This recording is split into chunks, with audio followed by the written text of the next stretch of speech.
For 50 years, cognitive behavioral therapy has been the gold standard for mental health treatment, but for a specific group of patients, it was actually making them worse. CBT's big idea is simple.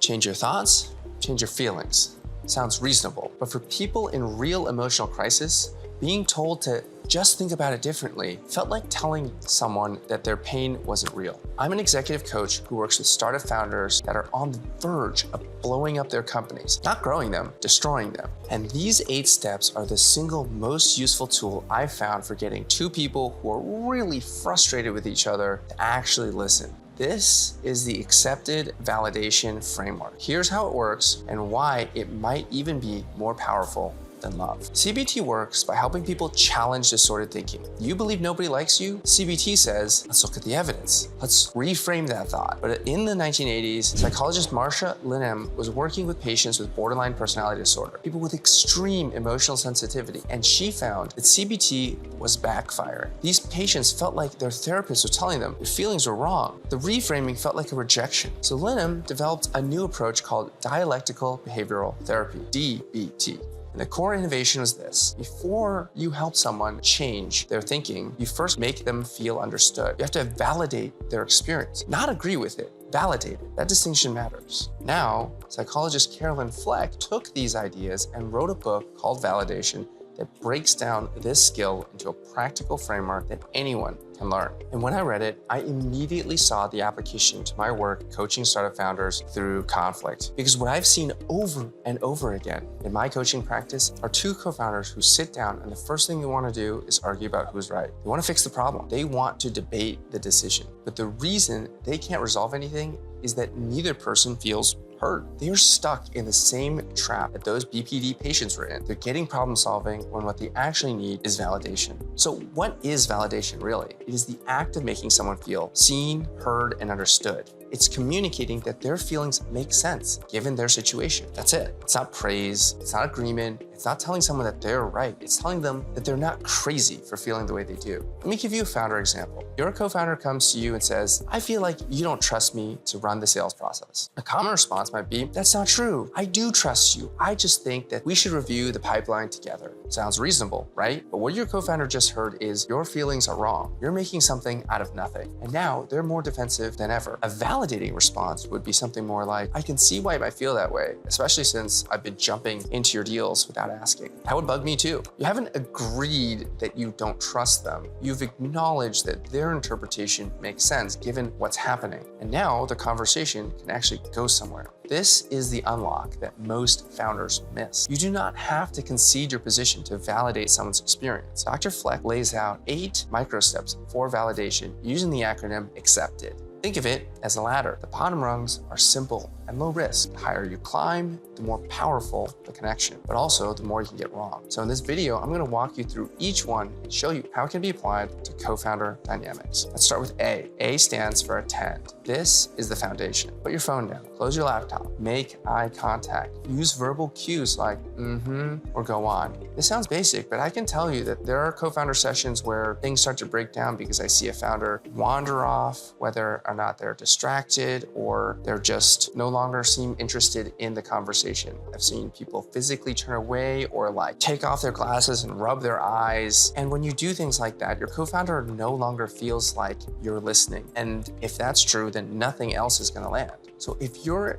genuinely not in the headspace to listen, you should say so. You should say something like, I want to give this my full attention. Can we do this in an hour or can I submit this thing first? That is honestly itself a form of validation. But if you are present and if you are saying you're ready to listen, then demonstrate it through your actions and through your words. Okay, next we have the first C, copy, also called mirroring. You repeat back what the person just said using their words. Your co-founder says, I feel like I'm doing all the fundraising alone. You say, you feel like you're doing it alone. That's it. Don't clean it up. Don't rephrase it into something more polished. If they say, I'm pissed, don't say you're feeling frustrated. Use their language. This does 2 things. It proves that you're actually processing what they said and it slows the conversation down. which is almost always what a heated co-founder conflict needs. The second C is contextualize. This is where you use what you know about the person's history to put their reaction into context. If your co-founder is upset about being left out of a key hire decision, and you know that in their last startup, they were pushed out by a co-founder who made a unilateral decision, you might say something like, I know being cut out of the decision is something that really burned you before, so I can see why this would feel like a pattern. That kind of response shows that you see them as a whole person, not just someone who's overreacting to today's incident. You understand their history. Quick warning though, you do have to get the context right. If you misremember or make the wrong assumption, it can backfire. So if you're in doubt, you might ask, is this connected to your last company, or is this connected to something that has happened in the past with us? This reduces the chance that you contextualize in the wrong way. Next, we have the first E, for equalize. Equalizing is about normalizing their experience. You're communicating that they're not the only person in the world who would probably feel the way they feel now. For founders, this is huge because startup culture tends to make people feel like they should be tougher, should be more resilient, less emotional. So when a co-founder says something like they think they might be burning out or they're scared the company is going to fail, look, every founder I talk to is scared of failing, whether they are willing to admit it or not. Maybe they're mad at you for not getting something done when you said you would. You might think that you have good reasons for missing the deadline, but you could still validate them by saying something like, nobody likes it when they're promised something and then it doesn't come through. That is a true statement. That is a fact, and it helps normalize or equalize what they're experiencing. Again, this is about the idea of normalizing a human reaction to an abnormally difficult or frustrating experience. Next, we have P for propose. This is where you start to go out on a limb. You might name a feeling or interpret what the person is experiencing in a way that they haven't said necessarily out loud themselves. This is one of those higher risk, high reward situations. We've got 3 levels: asking a question, making a suggestion, and making a direct statement, each with increasing levels of risk and reward. You might start by asking a question. Do you just kind of wish you had done the task yourself? You might make a suggestion. Maybe you thought the deadline already was kind of tight, but you didn't want to say anything in order to not hurt my feelings. Or you make that direct statement. You're not gonna believe me the next time I say I've got something handled, and you're gonna wanna follow up multiple times. When you propose and you get it right, the other person feels deeply understood. If you miss, just own it and drop back down the ladder. Say, look, I think I misread that. Why don't you tell me what's actually going on? T is for take action. Sometimes the most validating thing you can do is help solve the problem. If your co-founder is drowning in investor follow-ups, you could say all the right words, or you could say, send me the list and I'll take 5 of these calls off your plate. But you have to read the room. Some people need help. Some people just want to vent. If you jump into fixing too quickly when they just need to be heard, it actually feels dismissive. So offer action, but leave space for them to say no. Would it help if I took that meeting off your plate? The second E is emote. That means showing genuine emotion in response to what they're sharing. This is honestly something that I struggle with sometimes in my own relationships. If your co-founder says that they just closed a huge deal, don't just say, oh, nice. Let them see that you're actually excited. Amazing, that's so great. And if they tell you that something awful happened, a shock, that's terrible, I'm so sorry,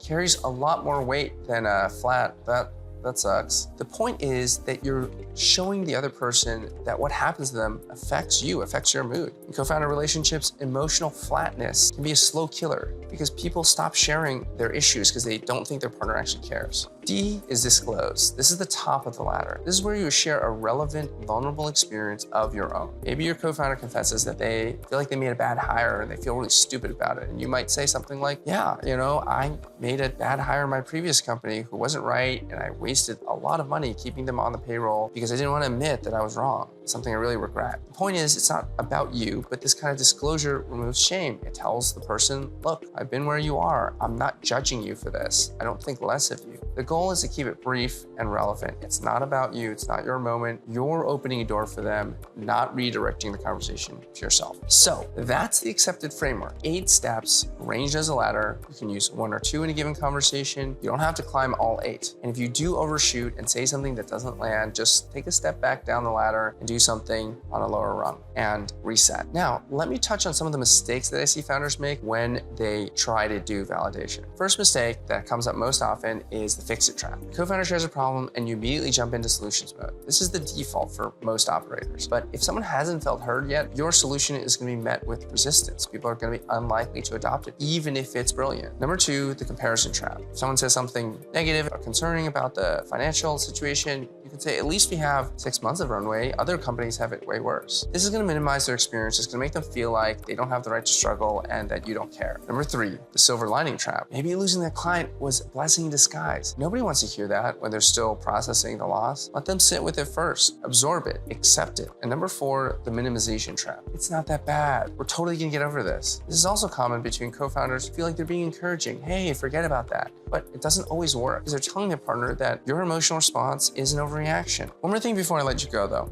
You can't validate someone else if you can't validate yourself. If you're constantly telling yourself that your anxiety about the business is a weakness, that you shouldn't feel hurt by something your co-founder said, you're gonna do the same thing to them. Self-validation is a foundational skill that you need to develop. It means acknowledging that your own feelings make sense given what you're dealing with without judging yourself for having them. A lot of founders struggle with this because the culture rewards toughness and speed over being honest about your own emotions. But the founders that I work with who have learned to sit with their own feelings first, acknowledge them, and process them are the ones who then can hold space for their co-founders or their team members or customers or whoever. And that is how you build relationships if they are damaged. So if you are in the middle of co-founder conflict right now, I want you to try just one thing from this video. Next time your co-founder brings something up to you, resist the urge to try to fix it, debate it, or defend. Just sit there, listen, copy, repeat back what you heard, see what happens. If you want to go deeper on this, I'll link to a blog post that I wrote about validation on Claire Fleck's book. It's one of the best books I've read this year on building connection and influence. And if you are a founder going through serious co-founder conflict and you want help, that's literally what I do. I'm Jason Chen. I'm a 3-time startup founder, a YC alum, and I run a coaching practice called Refactor Labs where I help co-founders work through conflict. You can find out more at cofounder.repair. Now, if you found this interesting, you probably care a lot about partnership and building a strong partnership. Well, I have created a video that goes over the research by the Gallup organization about the 8 factors that are at the root of the most highly successful 2-person teams. So if you're interested in that video, go ahead and check it out up there.